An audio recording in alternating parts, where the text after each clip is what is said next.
और ऐसे भी अल्हम्दुलिल्लाह मुसलमानों को वायरस नहीं होगा और कभी नहीं हुआ है 1400 साल के अंदर। चूँकि मुसलमानों के बारे में एक बार एक बहुत बड़ी तहकीक हुई थी सऊदी अरब की राजधानी रियाद में। वह कॉन्फ्रेंस हुई थी कि डिप्रेशन का मर्ज आज सारी दुनिया में बढ़ रहा है। वो डिप्रेशन का मर्ज किसे कहते हैं? डिप्रेशन का मर्ज होता है कि ब्लड बीपी लो हो जाती और आदमी बैठे बैठे मर जाता है, दूसरे का मकान देख देख के मर जाता है, गाड़ी देख देख के मर जाता है, दूसरों की तंदुरुस्ती शोहरत, कोई 10 रोटी खा के भूखा रहता है और कोई 1 रोटी खाने के बाद भी वो 5 बार उल्टी करता है। तो सेहत और तंदुरुस्ती को देख के आदमी परेशान हो जाता है। तो दुनिया में डिप्रेशन का मर्ज बढ़ रहा है। तो माहिरीन को फिक्र हुई कि इस मर्ज का इलाज क्या होगा। दुनिया भर से प्रोफेसर्स और बड़े बड़े स्कॉलर्स के मकालात मंगवाए गए। आप अपनी राय दीजिए, अपनी फिक्र दीजिए, आपके पास क्या है डिप्रेशन के मर्ज के कारण और इसका इलाज क्या होगा। दुनिया भर के मुहक्किकीन आए, सबों ने उस कॉन्फ्रेंस में शिरकत की, अपने अपने मकालात को पढ़ा कि डिप्रेशन के असबाब ये हैं और उसके हल करने के तरीक़े ये हैं। इलाज पे गौर व फिक्र सबों ने किया। एक जर्मनी का बहुत बड़ा डॉक्टर, उन्होंने कहा कि डिप्रेशन का मर्ज तो हिर्स और लालच और एहसास कमतरी की वजह से यह मर्ज होता है और इस मर्ज का इलाज यह है कि इसके मरीज को हमने दिन में कई बार हाथ और मुंह को धुला करके मैंने आजमाया, मैंने टेस्ट किया। तो जिन लोगों के हाथ और मुंह नहीं धुलाए गए उनके मुकाबले में हाथ मुंह जिनका धुलाया गया उनका यह मर्ज बहुत हद तक कम होता चला गया। वो कहने लगे, आखिर में रिमार्क किया कि मैंने तो इसे आज टेस्ट किया है, अलबत्ता पूरी दुनिया में सबसे ज्यादा ये मर्ज अमेरिका और यूरोप और ऑस्ट्रेलिया में है और इस्लामिक कंट्रीज में यह मर्ज कम है डिप्रेशन का। तो उन्होंने कहा कि डिप्रेशन का मर्ज पाकिस्तान में और अरब ममालिक में कम होने की वजह यह है कि मुसलमान 5 वक्त नमाज पढ़ते हैं और नमाज से पहले वजू करते हैं। वजू में चेहरा धोना, हाथ धोना, पांव धोना, ये जो फेस वॉश, हैंड वॉश, ये लेग वॉश है, इसकी 5 बार जो इसे धोए वाकई उससे डिप्रेशन का मर्ज ना होगा। अगर हो भी गया तो उसका हमला कम हो जाएगा। इस्लामी ममालिक में ये मर्ज नहीं पाए जाते चूंकि यहाँ 5 बार वजू किया जाता है। तो मैं कल ये दंग रह गया कि दिल्ली एयरपोर्ट पे वहां कसरत से हाथ धुलाई की प्रैक्टिस हो रही है और माहिरीन ने कहा है कि हाथ को दिन में इस वक्त तेजी के साथ कई बार धोए जाएं।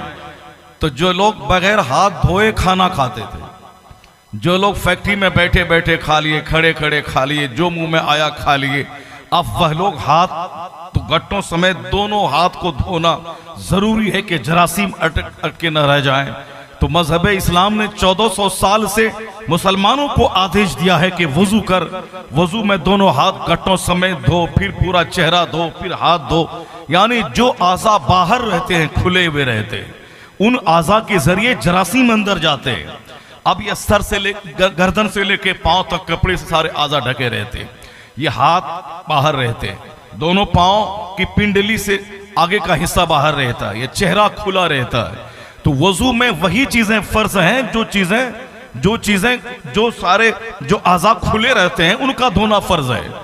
वजू में 4 चीजें फर्ज हैं, हाथ कोहनियों समेत धोना, चेहरे का धोना और पांव टखनों समेत धोना और सर का मसह करना। ये सारे आज़ा खुले रहते हैं, सर भी खुले रहते हैं और पांव भी खुला रहता है, ये हाथ भी खुले रहते हैं। तो इस्लाम ने उन तमाम दरवाजों पे पहरा बैठा दिया जिन रास्तों से बीमारियां दाखिल होती है। इसलिए जो पाबंदी के साथ 5 वक्त वजू करता हो और वो पाबंदी से नमाज पढ़ता हो, अल्लाह की कसम न उसे कोई कोरोना वायरस कभी होगा और न ही किसी दूसरे वायरस का हमला होगा। अगर हमला हो भी जाए तो वजू उस बीमारी को दूर करके उसे सेहत और तंदुरुस्ती अता फरमाए। सुभान अल्लाह, सुभान अल्लाह, क्या बात है। इस्लाम हर दर्द की दवा रखता है। पैगंबर आजम तबीब आजम बन के आ गए। ये और बात है कि आज सारी दुनिया जिस इस्लाम का मजाक उड़ा रही थी, आज उसी इस्लाम की तरफ दुनिया माइल हो रही है। उन्हें आना ही पड़ेगा, एक दिन इस्लाम की सच्चाई को तस्लीम करनी ही पड़ेगी। चूंकि इस्लाम में दीन फितरत का नाम है, Islam is the religion of nature, इस्लाम दीन फितरत का नाम है। फितरत से बगावत कोई करके जी नहीं सकता। आदमी का नेचर है खाना पीना, आदमी के नेचर में है सोना।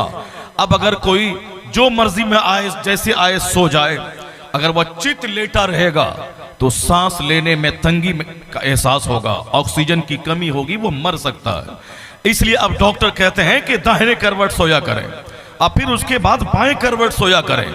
यानी जो कहता था कि सोना है चाहे जैसे सो जाऊं, चाहे मैं औंधे मुंह सो जाऊं, चित लेट के सो जाऊं, चाहे मैं जैसे सो जाऊं, ये हमारा अपना अधिकार है। चाहे मैं नंगा सो जाऊं, चाहे मैं बगैर रेलिंग वाली छत पे सो जाऊं, मैं चाहे मुंह के बल सो जाऊं, चाहे मैं चित लेट के सोऊं।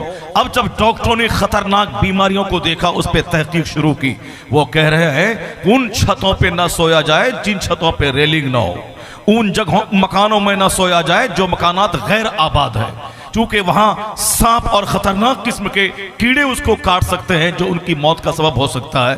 और फिर साइंसदान कहते हैं कि मुंह के बल नहीं लेटा करें वरना जान के जाने का अंदेशा है, चित ना लेटा करें वरना ऑक्सीजन की कमी से दम घुटने का अंदेशा है। अब डॉक्टर कहते हैं कि नॉर्मल सोने का नेचुरल तरीका यह है कि आदमी दाहिने करवट से सोया करे, आदमी बाएं करवट पे सोया करे, तो दाहिने करवट पे सोना। आज अमेरिका के तबीबों ने कहा, आज हिंदुस्तान के दानिश्वरों ने कहा, आज चाइना जापान के मुफक्किरीन ने कहा, कब जब उन तरह से उस तरीके से सोने की बीमारियां सामने आ गई कि चित लेटने में ये बीमारी है और मुंह के बल लेटने में ये मर्ज है, और सबसे नेचुरल तरीका है कि आदमी करवट के बल सोए। और गहरी नींद आएगी, जब गहरी नींद आएगी तो 4 घंटे की नींद आदमी के लिए सेहत बख्श साबित हो जाएगी। तो मैं ये कहना चाहता हूं कि जिसने कहा था कि जैसे चाहूं मैं सो जाऊं, लेकिन आज वो कहता है कि सोने का ये तरीका है, सोने का ये ढंग है जो सेहत बख्श है। तो जब सोने का तरीका आज डॉक्टरों ने दरियाफ्त किया, जब उसे मैं कहता हूं यही वह मेथड है जो इस्लाम के पैगंबर ने 1400 साल पहले अता किया था कि दाहिने करवट पे सोना है, फिर करवट उसके बाद बदल लेना है। दाहिने करवट पे सोने वाला नॉर्मल सांस लेता रहेगा, ऑक्सीजन मिलती रहेगी, बीमारी से महफूज रहेगा, सेहत बख्श नींद उसको मिलेगी। तो जहां दुनिया तबाही का तमाशा देखने के बाद अब वह सोने के तरीके पे गौर कर रही है, ये वह तरीका है जो 200 साल पहले मुस्तफा ने अता फरमाया है। अगर दुनिया के मुसलमान उस पर अमल कर ले तो काफिरों के मुकाबले में ये बीमार भी कम पड़े और इनको सेहत भी अल्लाह ज्यादा दे। अल्लाह तो चाहता है कि जो मुस्तफा का गुलाम हो जाए वह बीमार नहीं, वो सेहतमंद रहे, वह दूसरों की मोहताज नहीं, सारी दुनिया उसकी मोहताज रहे, वो यहाँ शान से हुकूमत करे, सल्तनत करे और मरने के बाद मुस्तफा की जन्नत में आराम करे। सुभान अल्लाह, नारे तकबीर, नारे रिसालत।